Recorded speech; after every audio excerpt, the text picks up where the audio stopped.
Hello, everyone. Welcome to MT Talk series.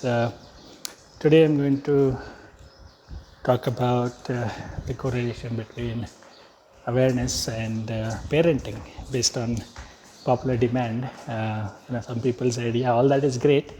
When you talk about these things that relate only to us and within the sphere of what we do in our day-to-day life, but I wonder if it applies when we have to parent teenage kids or young kids or terrible twos or whatever age your kids are. So I have two teenagers, a 15-year-old boy and 13-year-old daughter. So I can tell you from my experience that it works even in that. So typically, when our children do something that we don't like, we either raise our voice or in some countries, some cultures, we raise our hand. So here is what I have to say. Before you raise your voice or before you raise your hand, raise your consciousness, raise your awareness. And that's where everything else will change, right? So a first thought arises when you see your child either spilling milk or not putting away their toys or breaking something or doing a certain thing irrespective of being told many times, hasn't finished homework, doesn't eat, wastes a lot of food, never listens when something is being told once, it has to be at least 5 times. So many of these other complaints that we have of our children, never make their bed, and so on and so forth. And set of problems with teenagers are too many to say, too many to talk about, but you get the idea. So in situations like those, the thought that triggers the emotion of anger, the thought that I don't know how many times I have to tell the kids to not waste food, to not delay getting things done, and so forth. So that thought of despair, that thought of feeling helpless creates the emotion of anger. And that emotion of anger leads you to say things to children that, you're going to be good for nothing. If this is how you're going to live your life, this is how you're going to end up in your life, at workplace, in social life, and other aspects of your life. So you start to make them feel inadequate, you start to make them feel good for nothing. And then here is the thing, a child's mind, even though from the outside they look like they're naughty and they don't care and they're being stubborn and arrogant, their mind is still very impressionable. Their mind is still in the formative years. It is a sponge. They start to believe everything you say, and then their own tendencies are formed hearing all these things from their parents. So please, please, please, before you raise your voice or raise your hand, raise your awareness, raise your consciousness. That's the best way to offer parenting to children. They are not our properties.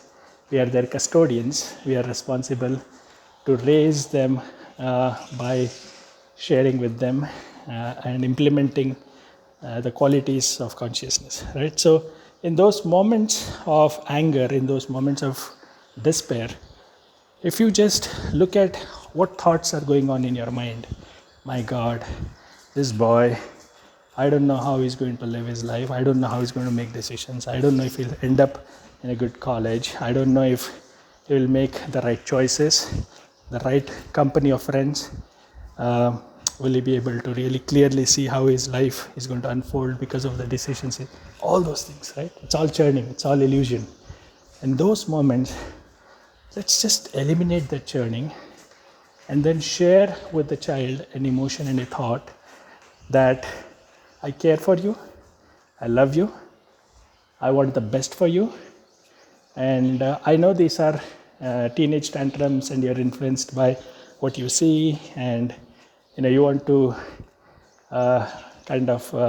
because of peer pressure, be like them and so forth, and that's all okay, as long as we don't do anything that creates permanent damage, does not shut down doors for many possibilities in the future. Be aware of those and talk it out, reach out. And I want to be your friend more than a parent. We can talk things out. So here what you've done is you've changed the thought and the emotion of anger to a thought and emotion of love, care, compassion, friendliness, and all. And that certainly over a period of time changes. Now, don't be a parent where 9 out of 10 days you're grumpy, cranky, angry, upset, raising voices, raising hands, and just on one day you are now suddenly changing to this nice, loving, caring, concerning dad or mom. So there has to be consistency in your behavior, in your approach. And that consistency comes from being consistently in touch, staying in touch with the deepest level of awareness. So do that, so make it real. So children need to believe that you're really genuinely saying what you're feeling what you're thinking, and therefore you will do what you're saying, right? So that alignment, that integrity in your thoughts is very important. So do that, moms and dads. Treat children not as properties, but as beings that are given to us to realize their highest potential, because that's who we are, the custodians that has to bring out the best in them, the qualities of consciousness to help reach their highest potential. So I'll close by saying, the best parenting is before you raise your voice and your hand, raise your awareness level, and the best parenting will come out from there. So hopefully this provides an insight that translates into action in your life. And if you have questions, thoughts, comments, they're always welcome. And I'll see you again in another Empty Talk video on one or the other aspects of our daily life.